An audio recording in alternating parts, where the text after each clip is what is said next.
Hello, everyone. Welcome back to my YouTube channel. This is part two of my first time using acid dyes, and this is the remainder of the dye bath from the first skein.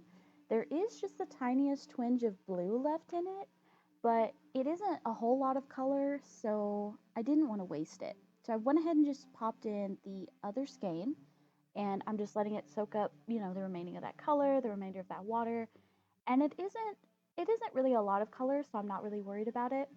But the water level was a little bit too low for my comfort level. I'm still not comfortable with low immersion yet, so I go ahead and just add a bit more water. Not quite full immersion, but definitely close to. And um, as I was doing this is the same night as the first skein, by the way. And the first skein, I started it a little later in the day than I should have, and it didn't finish till, like after dinner into the evening. And then once I got that rinsed and hung up, I was way too excited to start this skein. And I wish I had waited, but I didn't. Was not very patient. And unfortunately, I made a lot of mistakes because of it. But it was really late in the night when I started this. And editing this back, I realized I never add any more acid to the dye bath. The only acid that's in there is what's from the original dye bath. I don't add any more vinegar, citric acid, none of it. So there's that. That's a mistake for sure.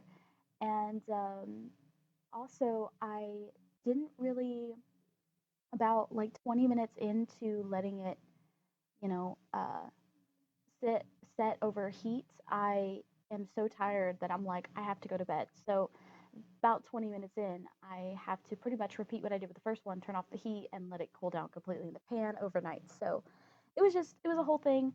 Don't dye yarn late at night. But yeah, here I am. It's up to temp, just kind of adjusting the temperature, and I do fuss with the yarn a fair bit because at this point I still don't know what I want to do with the colors, but I kind of settle on this gradient of darkest to lightest. So you see me put it in this long ways kind of version, and then starting with the true black. Ignore me just dropping the lid in there. It's fine. Everything's fine. I go ahead and just start adding that. And you'll see I am doing way less powder than the first time. I can be taught. But I make a similar mistake where I still add a whole lot of color to the pan. So I think my problem this time was instead of just adding the little bit of powder and mixing it up, I kept adding powder and powder until it looked like how I wanted it. Yeah. So instead of doing it all at once, I just did it little by little, but definitely not to the extent of the first one, which is a good thing. But yeah. So I do also really like that color that the black breaks into, that beautiful like blue gray color. Oh, so beautiful. I will definitely have to play around with this color more often because this is absolutely stunning and I'm really excited to play with it some more. Then in the middle section here, I'm just coming in with some of that espresso bean. And I have to tell you, I was so surprised when I saw the purple. I don't know how. I don't know how I missed the swatches. I don't know how I missed the information. I don't know. I don't know. All I know is that I was 100% convinced it was a brown. I didn't even know what brown. I just knew it was going to be a brown. And so the purple kind of threw me for a loop. And then I'm just coming in with the antique here on this other end. It's the antique is exactly what I expected it to be, a deep, beautiful, rich pink. I absolutely love it. It's stunning. I am so glad that I got this antique. I cannot express how excited I am that I got that.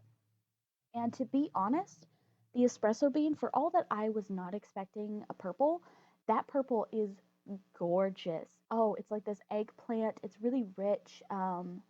It has an almost blue undertone.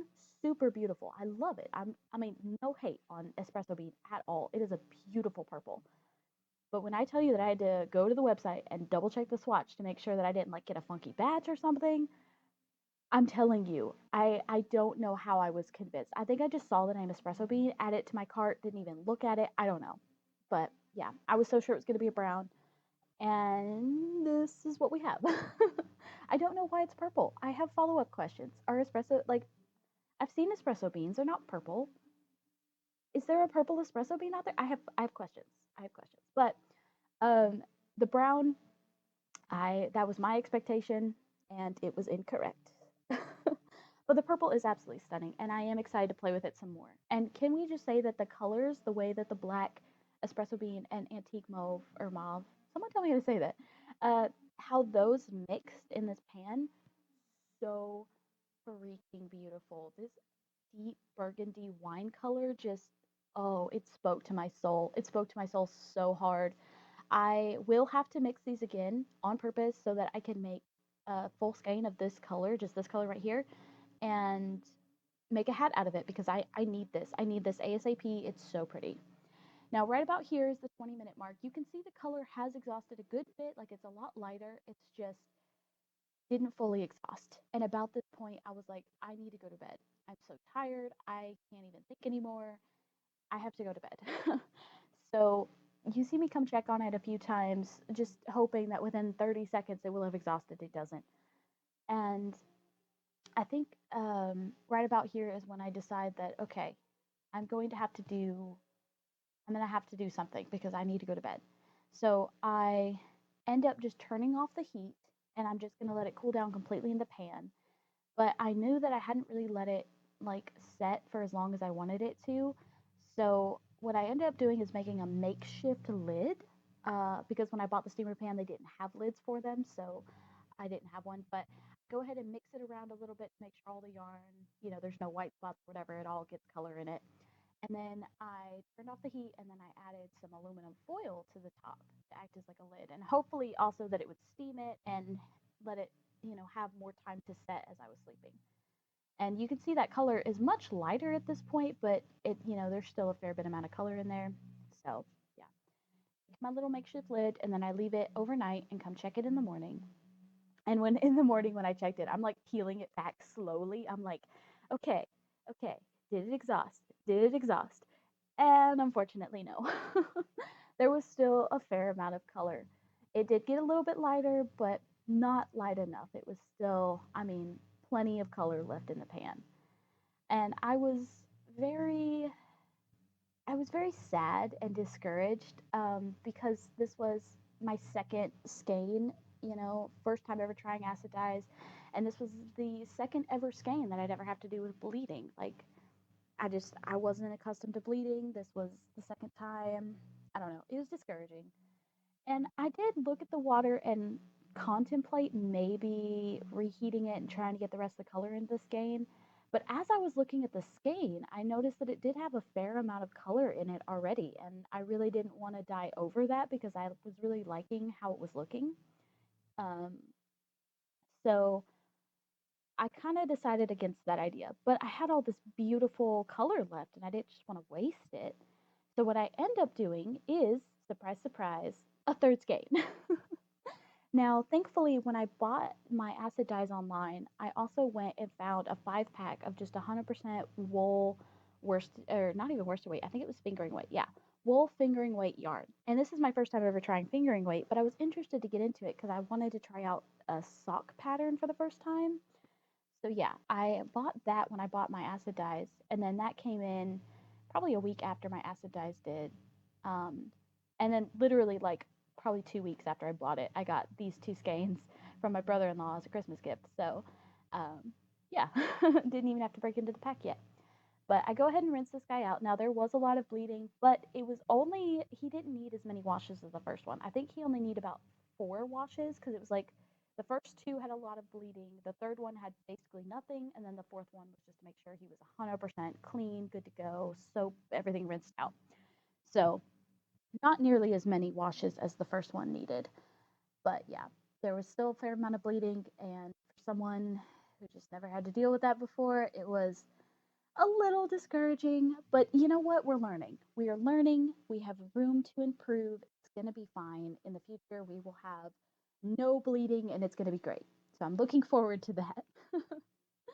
And yeah, here on the third wash, you can see there's like barely any other color that's coming out of it. Like he had pretty much rinsed out. So there I am, just squeezing out whatever excess water I can get out of it, just gently giving it a squeeze. Try to squeeze out the most. And then I went and hung him up to dry with the other skein. I am actually still waiting for them. They're not 100% dry yet, so I am really stoked when they are to take a look at them. But yeah.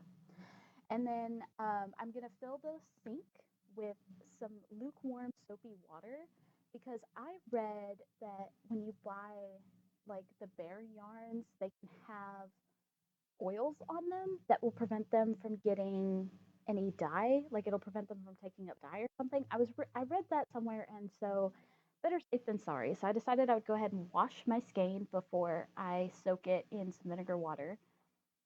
This time using the vinegar water because I realized if I'm going to forget it in my dye bath, I better have it in my sink. But yeah, so here is that skein. It is fingering weight. It's so shiny. I think it's single ply if I remember correctly. But yeah, it's so shiny. It's so pretty. And then as I put it in the water, I realized that it didn't really have any extra ties except what it came with. And it did come skeined up, which was really nice. But I didn't want to get it tangled because it's like a thinner yarn than what I'm used to too. I've only ever really worked with worsted weight and bulky, so I was not quite sure. So I just wanted to be on the safe side, so I grabbed some just you know extra acrylic yarn I had lying around, just tied it on as like a tie to help me make sure that it doesn't get all tangled up. And then I'm gonna go ahead and wash it and then soak it in some vinegar for about half an hour. But yeah, so I think this skein we're going to dye up in the remaining dye bath, and we're going to do that in part 3, the final part.